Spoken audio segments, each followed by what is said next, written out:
రామగిరిలో ఉప ఎన్నిక జరిగింది. మరి 9 గెలిచిన వైఎస్ఆర్సీపీ గెలుస్తుందా, కేవలం ఒకటి గెలిచిన తెలుగుదేశం పార్టీ గెలుస్తుందా?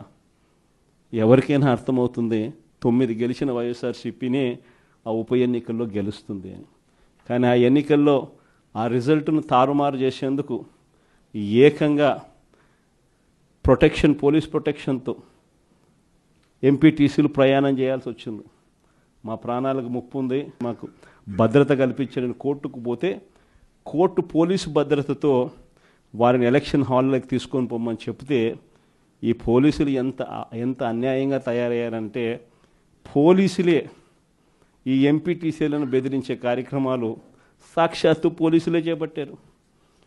రామగిరికి సంబంధించిన అదే మండలానికి సంబంధించిన ఎస్ఐ వీళ్ళ వెహికల్లో ఎక్కుతాడు, ఎక్కి ఈ ప్రతి ఎంపీటీసీలతోనూ వీడియో కాల్తో ఆ పక్క ఎమ్మెల్యేతోనూ ఎమ్మెల్యే కొడుకుతోనూ మాట్లాడిస్తారు. వాళ్ళు భయపడిస్తారు. మీ ఇంట్లో మీ అమ్మ మీ నాయన ఇంటికి రావాలంటే ఖచ్చితంగా ఎంపీటీసీ ఎలక్షన్లలో వాళ్లకు అనుకూలంగా ఓటేస్తేనే జరుగుతుందని బెదిరిస్తారు.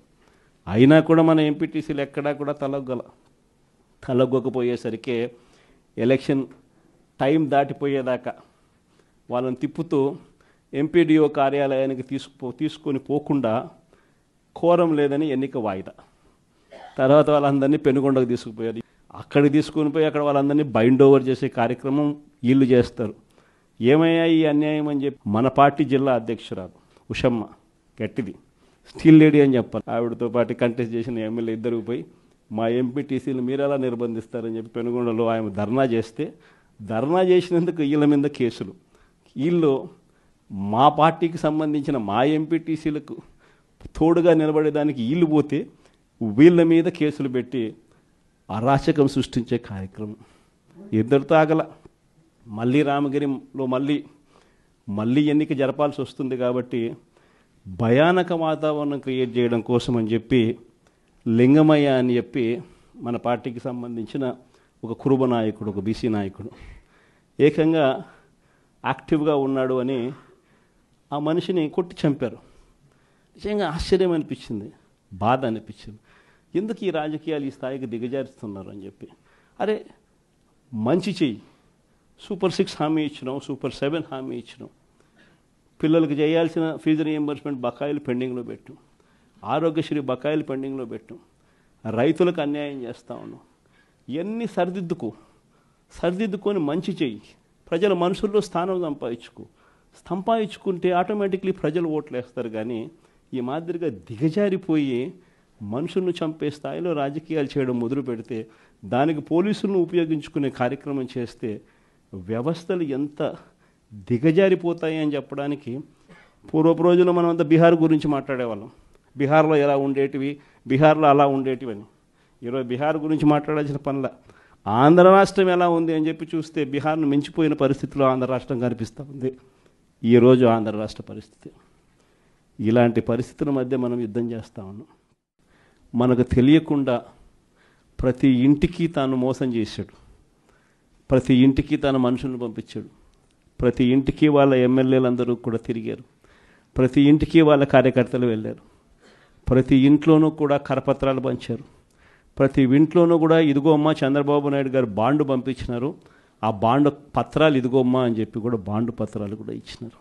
ఇంట్లో ఎవరు కనపడినా మోసం చెయ్యని సెక్షన్ అనేది లేకుండా ప్రతి ఒక్కరికి కూడా చెప్పుకొచ్చారు. దీనివల్ల ఏం జరిగిందంటే ఒక 10% ప్రజలు నమ్మినారు. జగన్ చేయగలిగినాడు కదా, అది కూడా ఒక రకంగా తప్పు మందేనేమో, ఎందుకంటే జగన్ చేయగలిగినాడు కదా, కాబట్టి జగన్ చేశాడు కాబట్టి చంద్రబాబు నాయుడు జగన్ చేసేటివన్నీ చేస్తానని చెప్తున్నాడు, అది కాక ఇవన్నీ చేస్తానని కూడా చెప్తా ఉన్నాడు కాబట్టి చేస్తాడేమో, మనిషి మారినాడేమో అని చెప్పి కొద్దో గొప్ప ఒక 10% ప్రజలు ఆయన మాటలు నమ్మడం. దాంతో 50% ఇంతకు ముందు వచ్చిన ఓట్ షేర్ మంది 40% ఓట్ షేర్కు ఒక 10% ప్రజలు నమ్మి అటువైపున కొంచెం చెయ్యి అలా పోయింది. కానీ ఈరోజు 11 నెలలు గడిచాయి. 11 నెలలు గడిచిన తర్వాత ఒక బడ్జెట్ అయిపోయింది, ఆయన అధికారంలోకి వచ్చిన వెంటనే ఒక బడ్జెట్ ప్రవేశపెట్టినాడు. రెండో సంవత్సరం బడ్జెట్ కూడా ప్రవేశపెట్టేసినాడు. సరే, 2 బడ్జెట్లు అయిపోయినాయి. 5 బడ్జెట్లలో 2 బడ్జెట్లు అయిపోయినాయి. 11 నెలల టైం అయిపోయింది. ఈ 11 నెలల కాలంలో ప్రజలంతా కూడా అదిగో చంద్రబాబు నాయుడు చేస్తాడు, ఇదిగో చంద్రబాబు నాయుడు చేస్తాడు అని చెప్పి ప్రతి ఒక్కరూ ఎదురు చూస్తూ వచ్చారు. ఇంతవరకు పరిస్థితి చూస్తే ఏమంటాడు ఇప్పుడు ఏమంటా ఉన్నాడు ఇప్పుడు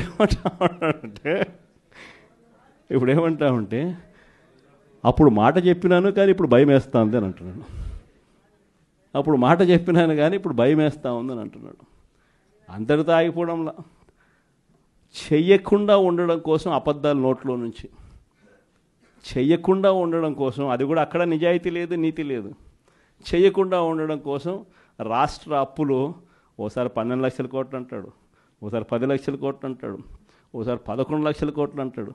ఏదో ఒక అబద్ధం, ప్రతిరోజు ఒక అబద్ధం చెప్పడం, రోజు దాన్ని దాటేసుకుంటూ పోయే పరిస్థితులు కనిపిస్తూ ఉన్నాయి. మీ అందరికీ నేను ఒకటే చెప్తా ఉన్నా, కష్టాలు శాశ్వతం కాదు. ఒక చీకటి వచ్చిన తర్వాత ఖచ్చితంగా వెలుతురు వస్తుంది. ఇది ప్రతి ఒక్కరం గుర్తుపెట్టుకోండి. చూస్తూ చూస్తూ కన్ను మూసుకుంటే 3 ఏళ్ళు కూడా అయిపోతుంది. ఈ 3 ఏళ్ళు మాత్రం గట్టిగా తోడుగా నిలబడండి, నాకు తోడుగా నిలబడండి, ప్రజలకు తోడుగా నిలబడండి.